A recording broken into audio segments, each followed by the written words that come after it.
Intermission has arrived during this broadcast concert by the Philadelphia Orchestra. Here is our intermission host, the chairman of the Fine Arts Department at LaSalle College, George Deal. Thank you, Jim. It's my great pleasure to invite to the intermission microphones the noted pianist, author, teacher, Gene Barrand. You have also been soloist with this great orchestra on a number of occasions in the not recent past, but in the past, Yes. I think in double and triple keyboard concertos Yes. of Bach. And if I'm not mistaken, I might have performed an American premiere of the Carnival of the Animals Is that so? back in 1923. I was a little girl, and Stokowski presented us, and he had live elephants come on the stage. Oh, Lord.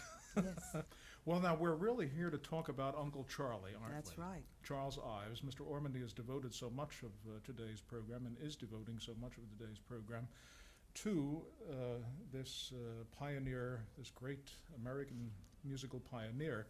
And you know quite a bit about Ives. You have extensive experience in performing Ives music, especially the keyboard works. So we thought we would devote our attention a little bit. I would certainly think that the centennial that is going on now and this particular program will certainly help the cause of Ives. He was an isolated composer for so long, and I guess it wasn't until the 1960s that he started coming into his own publicly. Wouldn't you say that's about right? Well, I would make it earlier.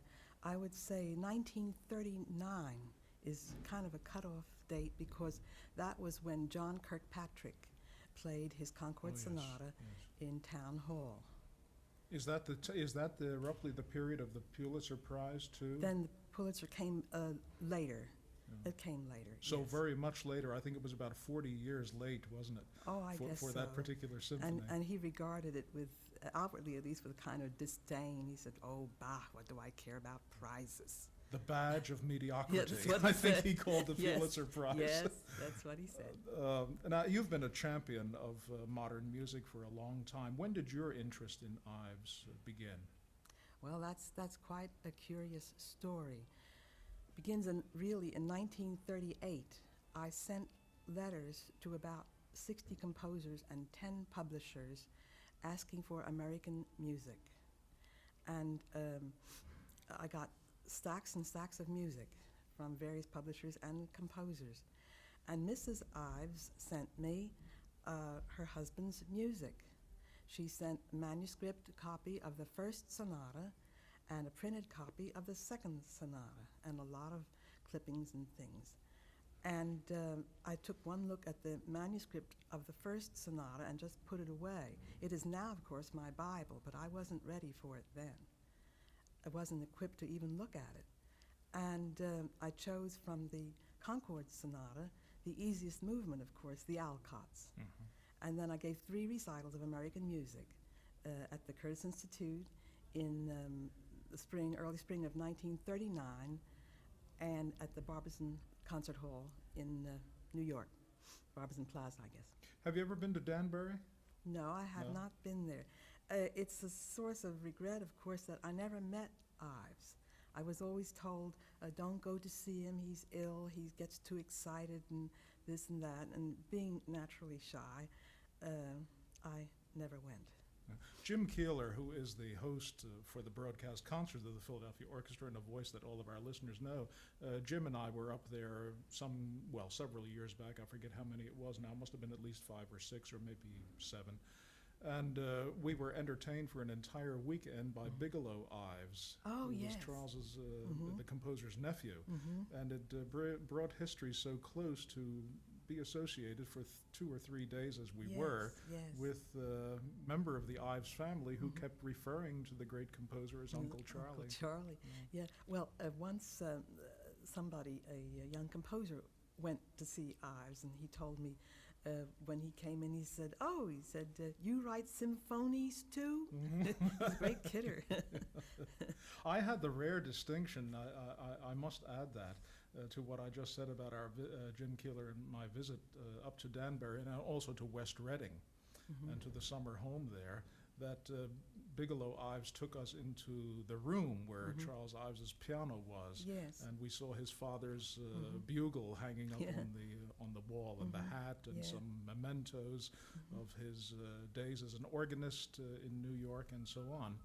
And I asked whether I could play the piano, whether I could touch the piano. Yes. And I played the piano and made some sounds on it. And Bigelow said that that was the first time anyone had played the piano since Ives's death in 1954. So I felt very honored. Well, the works of Ives present, or did present, considerable problems as far as editing is concerned. Yes. I keep thinking of the work that John Kirkpatrick did, whom you certainly know. And very difficult to play. Yeah. Very difficult. I would like to say something in connection with that. You know, this centennial album is out of Ives' music. It's very, very interesting. And it has him playing his own works, snatches here and there, and one whole movement. And I read in some paper where somebody said, well, now at last we know how Ives wanted his music to sound. Well, to quote the Gershwin song, it ain't necessarily so. No, that's right. It ain't in the case of Charles Ives, is it? No, because this is Ives playing. He wasn't a pianist. And sometimes there are spots of very marvelous playing, it's true. But it's erratic. It's, I can't believe that it necessarily has to be played that way. I'm absolutely certain that if Uncle Charlie had played it a second time, it might have been Quite different from the first time. Yes. And anyway, a composer is not always the best performer of his own music. Right. We'll be back in just a moment with Gene Behrendt. We'll return to George Deal in just a few moments. You're listening to a concert by the Philadelphia Orchestra. Eugene Ormandy, music director and permanent conductor. We pause now for station identification. This concert is coming to you from the Academy of Music in Philadelphia.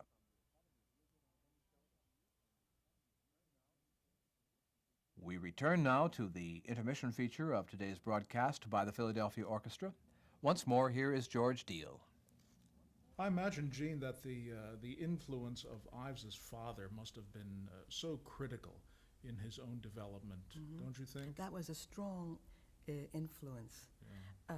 George Ives was an innovator. He experimented with quarter-tone pianos, and he made his son play Stephen Foster with the left hand in one key and the right hand in another. He said, in order to stretch your ears. Yes, and to smash the harmonies Yes. together. And he yeah. became very expert in doing that, as we just heard in the Holiday Symphony. You have recently given a public performance of the Concord Sonata at the Curtis Institute of Music here in Philadelphia. And I think on the same program you also played 4 of the 6 movements of the first piano sonata, That's right, yes.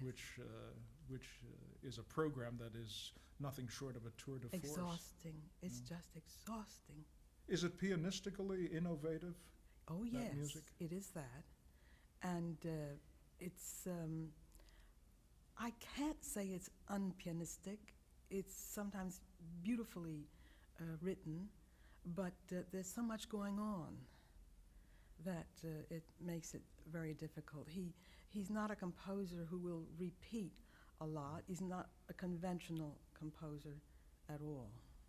If someone, considering the Concord Sonata, for example, if someone asked you, what's he getting at?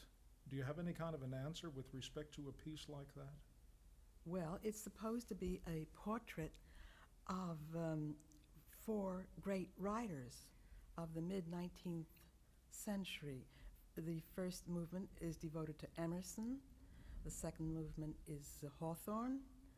The third movement is called The Alcotts, and of course that will include Louisa May Alcott, the author of Little Women, and of course the great teacher Bronson Alcott.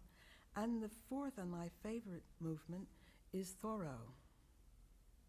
And we hear and we imagine Thoreau at Walden Pond, just very solitary and very happy in his aloneness. The thing is that He was a marvelous composer, and the more I study his music, the more I see in it. Every day I find something new. It's a lifetime work to play his music. It's really a lifetime proposition. I can just imagine what the reaction is of a person listening to the work that Mr. Ormandy just conducted before intermission, the Holiday Symphony, for the first time, and then listening to it again and again Yes. and again, and always discovering new things Yes. in the musical collage Mm-hmm. of the entire piece. It's quite a fantastic achievement. He lived in his own world. He would walk down the street and hear the various sounds, and it all made a symphony to him. Gene, in all our concern with the composer and what is significant about him, we forgot to mention how he made his living. Yes.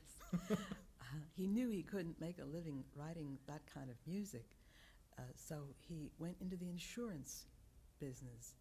And by 1907, he had his own insurance firm, Ives and Myrick. And in this centennial record, there are various anecdotes that people tell about him. And the one that appeals to me very much concerns one of his insurance salesmen who wasn't doing very well. You know, it's very tough selling insurance.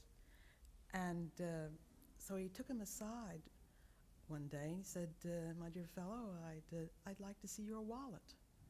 And in great embarrassment, his salesman showed him his wallet, and it was empty. So Ives said, now look here, psychologically, you're never going to be able to sell insurance this way. Here's $50, just forget about paying it back. I want you to have the feeling of having some money in your wallet, and then you'll be able to sell more insurance. Very interesting. I think it's a beautiful story. Yeah. Do you know of any other contemporary of Ives who put music together in the unique way that he did? I can't think of any. Well, of course, there are many rebels. There's Carl Ruggles. He was very, very interesting in his music. Harry Partch is another one. Yes. He just died Yes. recently. Yes. I love his music. There's only one Ives. But really. of course, we didn't know about Ives in the No. 90s and 1900s. No. Of course, we never heard any Ives, but then nobody else did either. Right. And then, of course, subsequently, starting, as you mentioned earlier, in the 30s, Yes. with He was public appreciated attention, in Europe you know, first. the influence really started to manifest Just itself. like Walt Whitman, he was appreciated first in Europe. But the real bombshell was John Yeah, Kirkpatrick's. that recital. was the first European recognition. Reminds me of the fact that I think Gustav Mahler in 1911, when he left this country for the last time, having been conductor of the New York Philharmonic and also director of the Metropolitan Opera, when he went back to Vienna for the last time, he went back to die. He Yeah. died in 1911, that he took the Third Symphony of Yes. Charles Ives He with was going to him. perform it. So there was an anticipated performance Yes. of that work back in 1911. Yes. It's typical of his bad luck. Yeah, yeah. Have you ever played any of the quarter tone No, music for I two haven't, pianos? no. Yeah. Well, of course, you'd have to rig the piano, wouldn't you? Yes. Yes. Uh-huh. We had to wait for John Cage for that. Yeah, I have trouble enough with a halftone piano. It's been my great pleasure, Jane. We've had as our special guest the noted American pianist, author, and teacher, Gene Barrand. Thanks again. Thank you. Host for the intermission features during broadcast concerts by the Philadelphia Orchestra is the chairman of the Fine Arts Department at LaSalle College, George K. Deal. This concert is coming to you from the Academy of Music in Philadelphia.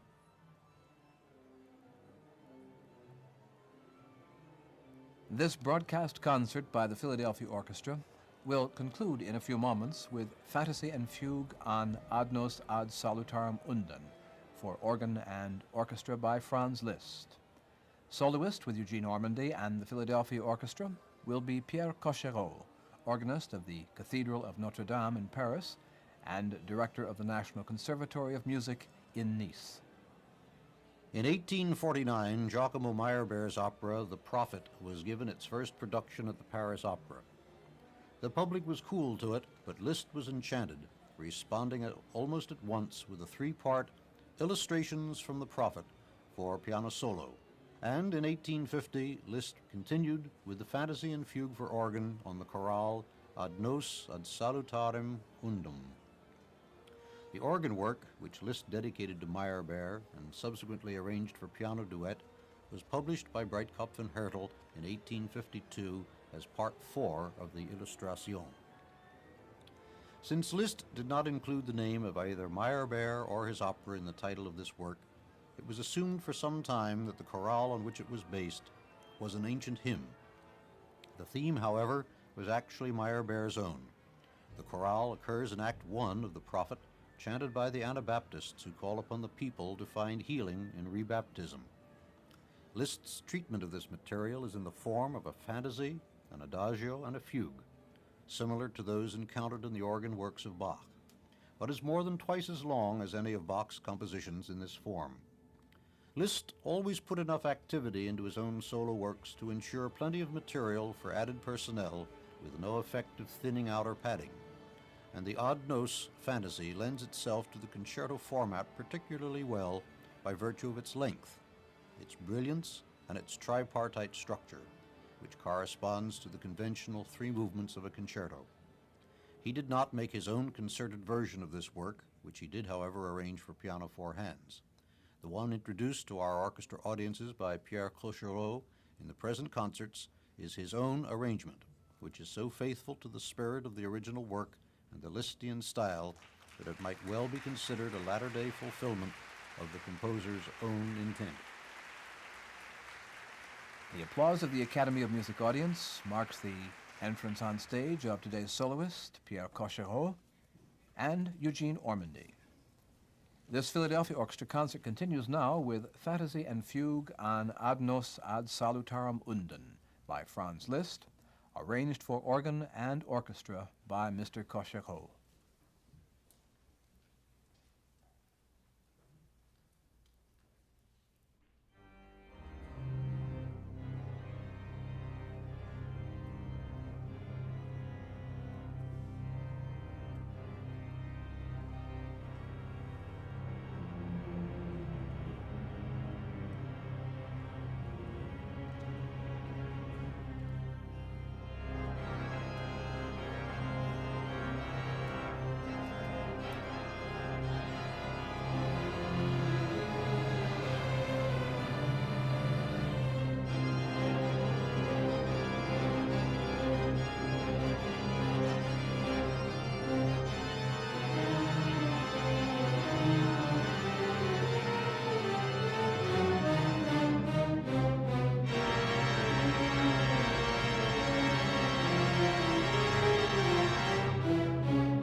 Pierre Cochereau was soloist with Eugene Ormandy and the Philadelphia Orchestra in Fantasy and Fugue on Ad nos ad Salutarem Undam by Franz Liszt, arranged for organ and orchestra by Mr. Cochereau.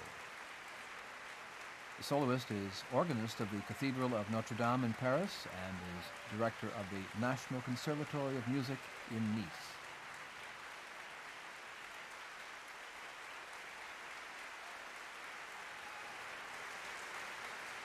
Pierre Cochereau is being recalled to center stage in the Academy of Music.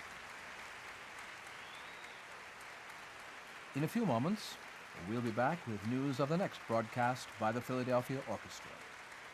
This concert is coming to you from the Academy of Music in Philadelphia.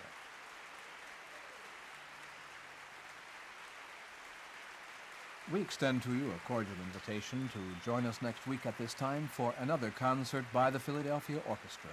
Eugene Ormandy, music director and permanent conductor. Guest conductor for that concert will be Claudio Abbado, music director of La Scala Milan and permanent conductor of the Vienna Philharmonic Orchestra. Soloist will be the violinist Pinchas Zuckerman, who will appear in 3 works for violin and orchestra by Mozart during the first part of the broadcast: Adagio in E major, Cochereau 261, Rondo in C major, Cochereau 373, and Concerto No. 1 in B-flat major for violin and orchestra, Cochereau 207. After intermission, Claudio Abbado will conduct the Philadelphia Orchestra in Franz Schubert's Symphony No. 4, the Tragic Symphony, and Richard Strauss' tone poem, Death and Transfiguration, Opus 24. Music commentary for the Philadelphia Orchestra broadcast is by the orchestra's assistant conductor, William Smith, and is based on notes by the Philadelphia Orchestra's program annotator, Richard Freed. Producer and recording director of these broadcasts is Albert L. Borco, Jr. Audio editor is Donald F. Wetzel. Production consultant and host for this series is James W. Keeler. This program is a pre-recorded production of station WFLN and Magnetic Recorder and Reproducer Corporation in Philadelphia.